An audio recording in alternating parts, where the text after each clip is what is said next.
नमस्कार विद्यार्थी मित्रांनो, स्पेक्ट्रम अकॅडमीच्या यूट्यूब चॅनलवर आपल्या सर्वांचे स्वागत. विद्यार्थी मित्रांनो, आज आपण 29 ऑक्टोबर 2022च्या चालू घडामोडी पाहणार आहोत. चला तर मग सुरू करूया. आजची पहिली घडामोड, वर्ल्ड एनर्जी आउटलुक 2022चा अहवाल.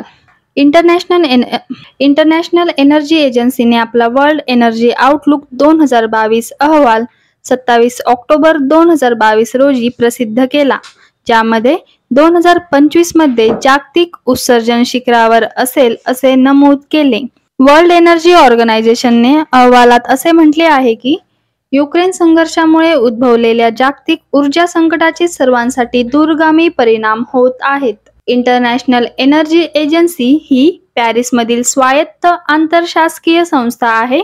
संस्थेची स्थापना 1974 मध्ये झाली होती आणि ती संपूर्ण जागतिक ऊर्जा क्षेत्रावरील धोरणात्मक शिफारसी, परीक्षा आणि डेटा प्रदान करते, ज्यामध्ये अलीकडेच कार्बन उत्सर्जन रोखणे आणि पॅरिस करारासारखी जागतिक हवामान लक्ष्ये गाठणे यावर लक्ष केंद्रित केले जाते. वळूया पुढील घडामोडीकडे.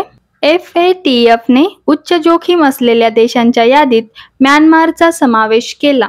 Financial action task force FATF ने म्यानमारचा समावेश उच्च जोखीम असलेल्या देशांच्या यादीत केला आहे, ज्याला ब्लॅक लिस्ट म्हटले जाते, ज्यामध्ये मनी लॉन्ड्रिंग, दहशतवादी वित्तपुरवठा आणि प्रसार वित्तपुरवठा रोखण्यासाठी सरकारमधील धोरणात्मक कमतरता आहेत. उत्तर कोरिया आणि इराणसह म्यानमार या यादीत तिसऱ्या क्रमांकावर आहे. फेब्रुवारी 2020 मध्ये केलेल्या धोरणात्मक कमतरतेची नोंद करण्यात अयशस्वी झाल्यामुळे हे शहर उच्च जोखीम असलेल्या राष्ट्रांच्या FATF यादीमध्ये समाविष्ट करण्यात आले.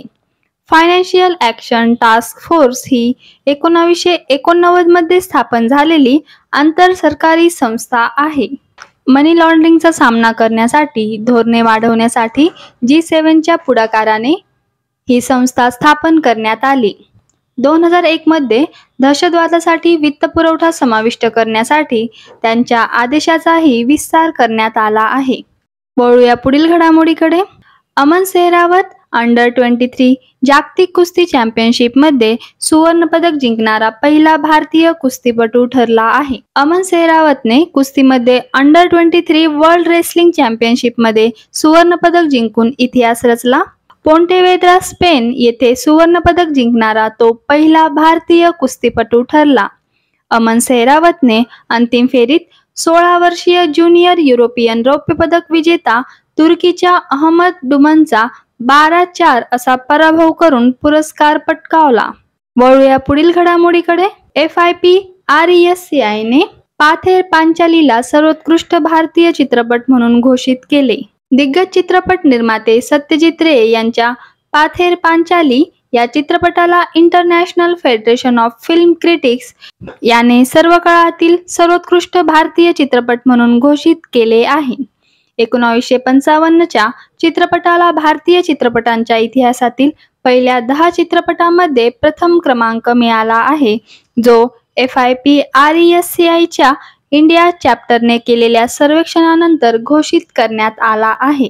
वळूया पुढील घडामोडीकडे.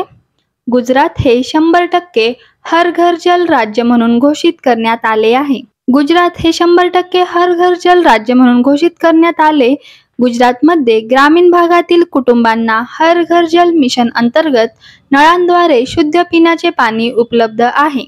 शासनाच्या नोंदीनुसार राज्यातील सुमारे 91,73,378 घरांमध्ये पाण्याची जोडणी आहे.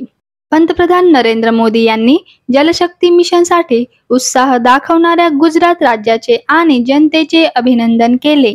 धन्यवाद विद्यार्थी मित्रांनो. स्पेक्ट्रम अकॅडमीच्या यूट्यूब चॅनलवर असेच नवनवीन व्हिडिओ बघण्यासाठी स्पेक्ट्रम अकॅडमीचे यूट्यूब चॅनल सबस्क्राईब करा. व्हिडिओला लाईक आणि शेअर करा.